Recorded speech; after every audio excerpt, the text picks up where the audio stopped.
Samajwadi party के राष्ट्रीय महासचिव रामजी लाल सुमन पहुंचे मथुरा।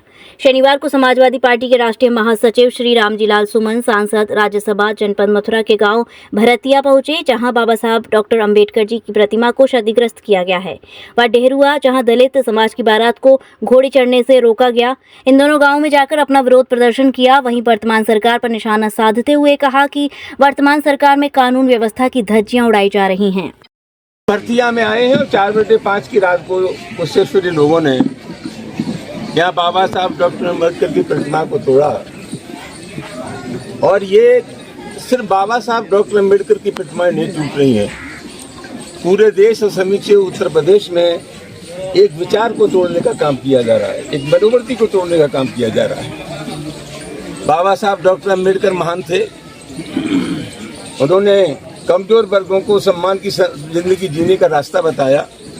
वो दलितों के मसीहा हैं। और कुछ ऐसे लोग जो सामंती मनोवृत्ति के लोग हैं, वो लोग इन सब मूर्तियों को तोड़ने का काम कर रहे हैं। ये दो धाराओं के बीच का टकराव है। एक धारा बाबा साहब डॉक्टर अम्बेडकर की विचारधारा है, एक धारा मनु की विचारधारा है। ये दो धाराओं के बीच का टकराव है। और सबसे ज्यादा तकलीफदेह ये है कि जहाँ कहीं ये बाबा साहब डॉक्टर अम्बेडकर की प्रतिमाएं टूट रही हैं, वहाँ अपराधियों के खिलाफ जो कठोर कार्रवाई होनी चाहिए वो कठोर कार्रवाई नहीं हो रही। कोई घटना हो सकती है, लेकिन घटना के बाद शासन प्रशासन अगर सख्त कार्रवाई कर दे तो एक संदेश चला जाता है कि अगर कोई अपराध होगा तो उसके खिलाफ, उसमें जो शामिल लोग हैं उनके खिलाफ किस हद तक कठोर कार्रवाई हो सकती है, दोबारा लोगों की हिम्मत नहीं पड़ सकती। ये अपराधियों के मन मुताबिक सरकार है। योगी की सरकार अपराधियों की सरकार है। इसमें आम आदमी सुरक्षित नहीं है। और सुप्रीम कोर्ट ने जो तल्ख टिप्पणी की है उत्तर प्रदेश की सरकार के बारे में कि उत्तर प्रदेश की हालत सबसे ज्यादा खराब है, मैं नहीं समझता कि इससे ज्यादा सही मूल्यांकन किसी भी सरकार को नापने का दूसरा हो सकता है। कांवड़ यात्रा चली, क्या कहेंगे उसको लेकर?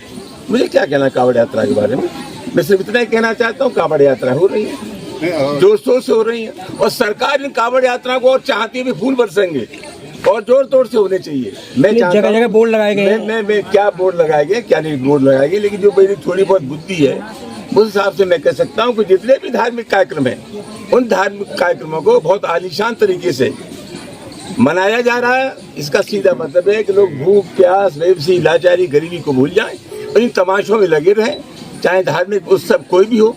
आप लोग जानते हैं तमाम ऐसे धार्मिक कार्यक्रम हैं जो कभी गुजरात में होते थे, महाराष्ट्र में होते थे, वो भी हमारे हो रहे हैं। तो सरकार का पूरा जोर धार्मिक कार्यक्रमों पे है। स्वागत रोटी पर नहीं है, बेबसी लाचारी पर नहीं है, बेरोजगारी पर नहीं है, जनता की जिंदगी से जुड़े हुए मुद्दे हैं, उन पर सरकार का ध्यान नहीं है। नाम को लेकर विवाद चल रहा है तमाम, उसमें जो है हिंदू ढाबा मुसलमान नाम लिखा जा रहा है, उसको लेकर क्या कहेंगे? इससे ज्यादा तकलीफ ये बात में दूसरी हो सकती है कि ढाबों पर नाम लिखे जाएंगे कि हिंदू का है मुसलमान का है। मुसलमान भी जगह जगह अब कापड़ों पर फूल बरसा रहे हैं। आप मना कर दीजिए उनसे। ये हमारी गंगा जमनी संस्कृति है, हम प्यार और मोहब्बत से रहे हैं। हमने एक दूसरे के त्योहारों को बहुत आलीशान तरीके से मनाया है। खुदा के वास्ते उन लोगों से कहिए कि हिंदुस्तान का जो भाईचारा है उसको नष्ट न करें। कौन राज करेगा कौन राज नहीं करेगा एक अलग सवाल है, लेकिन जब इस देश का सामाजिक सद्भाव समाप्त हो जाएगा तो किस पे आप राज करेंगे? हिंदू और मुसलमानों के नाम पर जो तनाव पैदा कर रहे हैं वो समाज और देश के दुश्मन है।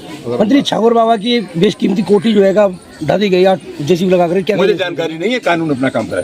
आज ही लाएं अपनी मनपसंद Maruti Suzuki car Uma Motors Arena से और पाएं तुरंत फाइनेंस की सुविधा कम से कम ब्याज दर पर। साथ में आपकी पुरानी गाड़ी की सबसे ज्यादा एक्सचेंज कीमत पाएं ट्रू वैल्यू में। नंबर नोट करें 9997682222।